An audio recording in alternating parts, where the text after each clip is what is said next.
they're turning the spotlight right to you. And then when you ask a question, when you have a bunch of silence, it allows their words to kind of echo back to them. And a lot of people will, before they even have to say anything, they'll go, I shouldn't have said that. The more silence you have, the more awkward it becomes. And they kind of have to take it back. They realize you didn't take the bait. But when you put the spotlight and you ask the question, did you mean for that to embarrass me? Did you mean for that to sound hurtful? They can't bear the thought of saying yes to that. So they have to tweak it. They have to fix it. They have to go, oh, no. I mean, what I meant to say was, and they go a different way. Now, if they were to double down and say, yes, that's exactly what I meant, you get to say, thank you for letting me know. I was thinking about like the neuroscience of what's going on there. Yeah. When you get someone to admit that they're hurtful.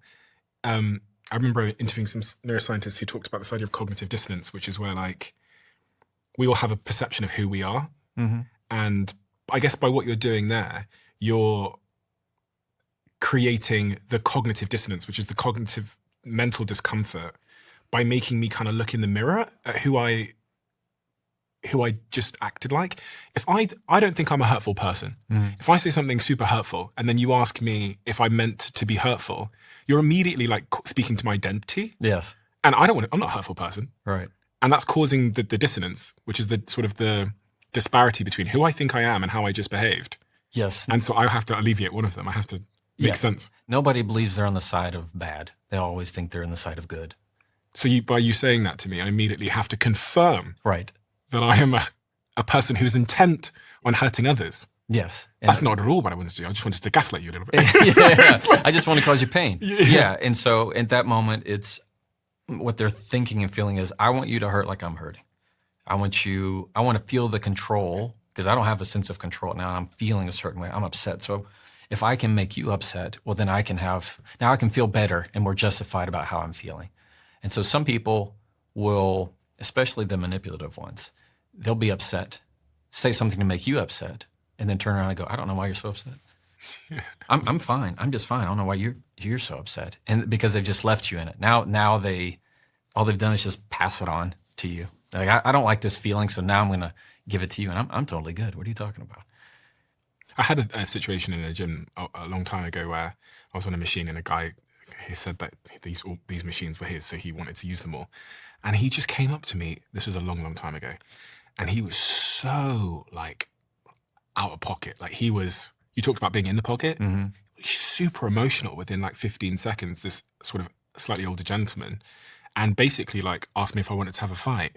And it was so bizarre to me that I felt like an observer, and I genuinely... Like, anybody else seeing this? No, it was just me and him in the gym. And I felt like David Attenborough. Like I was just like, and I inadvertently did what you said, which is, my tone didn't change at all. I spoke to him like this. I went, did you just ask me for a fight in the gym? Yeah. I was like, and then because I asked genuine curious questions. Right.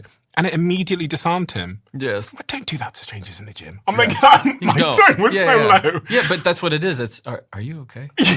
You're having to have to check on them for a second. Yeah. Because most of the time, when you're hearing them yell and say ugly things, what they're truly signaling is, I'm not okay.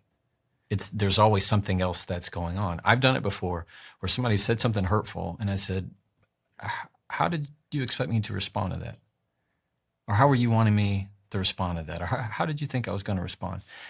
And I've never had it where they go, well, I expected you to say an insult. It's always them backpedaling and then trying to explain how they're feeling in that moment, because they don't know how to do it. But if I can stop, put aside, like you did, your frustration and say, are you asking me for a fight right now? Is that what you're really asking for? That kind of, are you okay kind of thing. That'll, all of a sudden your frustration now goes away.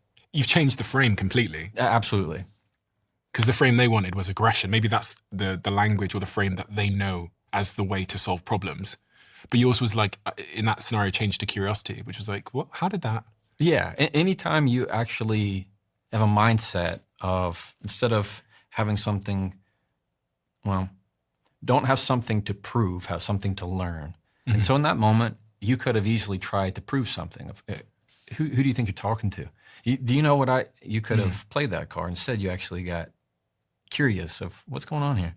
Are you asking me for? Questions are powerful that way. Questions are disarming for somebody who's trying to be aggressive with you because they're not looking for that type of mirror. They don't want a mirror. They don't want to see the ugly that they're putting out there. But anytime somebody has that very aggressive, I have so many people who go, somebody said this to me and was so ugly and said this horrible thing.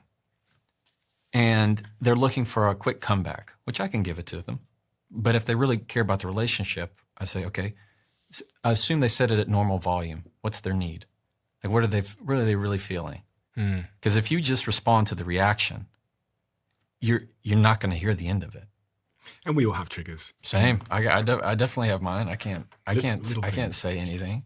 I'll tell you one of the biggest things that has helped me too in if anybody's wanting to improve their personal relationships with a partner or anything, it's one is understanding, validate first.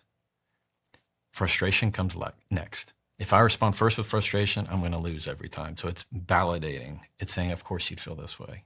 It totally makes sense. I can see how you'd feel that way. Acknowledging that it's okay for them to feel that way. Otherwise, the partner's going to feel like I'm being too much. And if I'm being too much, then you're going to leave.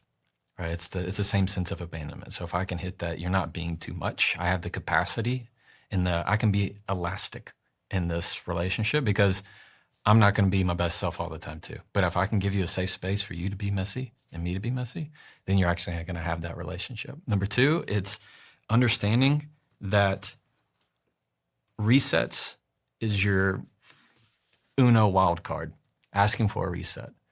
If I were to say, you know what, I didn't say that right. You know what, can I try that again? I didn't say that the best way, did I? You know, I could have done that better. As soon as I start and ask for a reset, I've never had anybody told me no. Nobody goes, no, you have to stick with it right now. Go ahead, keep failing. Like in a video game, why would you keep playing if you knew you were ultimately going to lose? You restart, you try again. And so giving yourself the grace and the other person the grace to have the ability to start over again is a necessary part of communicating in relationships. And three is slice it thinner. A lot of the times, if we're having a big conversation, somebody might bring up that past thing, and we just kind of add it on and glom it on when we start to kind of feel hopeless about it. But if I can slice each issue by itself and say, I do want to talk about this, I want to address what's in front of us first, that makes everything go a whole lot better. But if I can slice each part and see the need and validate that, I've always seen that go.